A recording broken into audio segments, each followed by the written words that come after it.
మన ప్రభును రక్షకుడైన యేసుక్రీస్తు నామములో ఈ అనుదిన మన్న కార్యక్రమాన్ని వీక్షిస్తున్న మీకు అందరికీ ఒక వందనాలు, స్తోత్రాలు.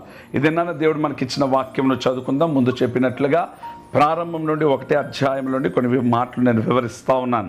ఆదికాండం 41వ అధ్యాయం 42వ వచనంలో అక్కడ చదివారు కదా, సన్నపు నార బట్టలు యోసేపు ధరించుకున్నాడని నిన్నటి దినాన మీరు వినున్నారు. ఈరోజు మరొక వస్త్రం గురించి నేను మీకు చెప్పబోతున్నాను. సన్నపు నార వస్త్రములు ధరించుకోక మునుపు మొదటిగా ధరించుకున్న వస్త్రం ప్రేమ వస్త్రం.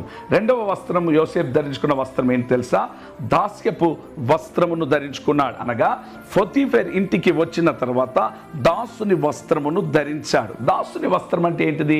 నమ్మకమైన వస్త్రం. ప్రియమైన దేవుని బిడ్డలారా, మీ జీవితంలో సన్నపు నార వస్త్రములు అనగా ప్రభు ఎదుట నువ్వు నిలబడేటప్పుడు, సంఘముగా నువ్వు నిలబడినప్పుడు సన్నపు నార వస్త్రములు నువ్వు ధరించుకోవాలంటే నీ జీవితంలో నమ్మకత్వానికి తగిన వస్త్రమును నువ్వు ధరించుకోవాలి. అనగా నమ్మకమైన వస్త్రం.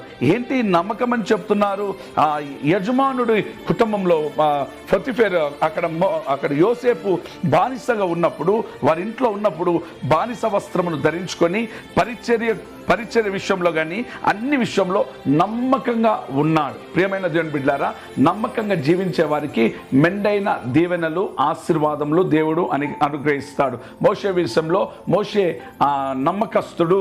మోషే దేవుని ఇంట్లో అంతటిలో నమ్మకస్తుడు అని రాయబడి ఉంది. ఈ నమ్మకమైన వస్త్రాన్ని నువ్వు ధరించుకుంటే ఎంత నమ్మకంగా ఉన్నాడంటే అన్ని విషయాల్లో ఎక్కడ కూడా తప్పు చేయలేదు యోసేపు. నువ్వు కూడా మీ జీవితంలో ఎవరిని బిడ్డలారా వింటున్నారా? నువ్వు నమ్మకంగా బ్రతుకుతున్నావా? కాలేజ్కి వెళ్ళినప్పుడు నమ్మకంగా ఉంటున్నావా? అమ్మ, నాన్న, చెల్లి అందరూ నమ్మకంగా ఉంటున్నారా?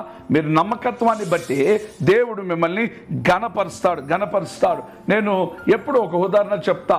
ఒక దాసుని దగ్గర ఒక దాసుడు ఒక యజమానుడి దగ్గర నమ్మకంగా పనిచేస్తే ఆయన షాపులో ఒక కుంటివాడు ఆయన ఎంత దేవుడు గణపరిచాడంటే ఆ షాప్కే యజమానుడిగా మార్చాడు. నువ్వు నమ్మకంగా బ్రతికితే అన్నిటి మీద నిన్ను గణపరిచి హెచ్చించబోతున్నాడు. మీ నమ్మకమైన వస్త్రాన్ని నువ్వు ధరించుకో. ఒకరోజు సన్నపు నార వస్త్రములు ధరించుకొని ప్రభు ఎదుట నిలబడే భాగ్యమును నా దేవుడు నీకును నీ కుటుంబానికి అనుగ్రహించును గాక. నమ్మినట్లయితే కళ్ళు మూసుకొని తల వంచండి.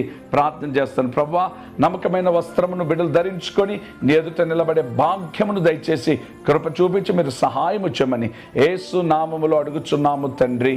ఆమేన్. God bless you. Praise the Lord. Praise the lord.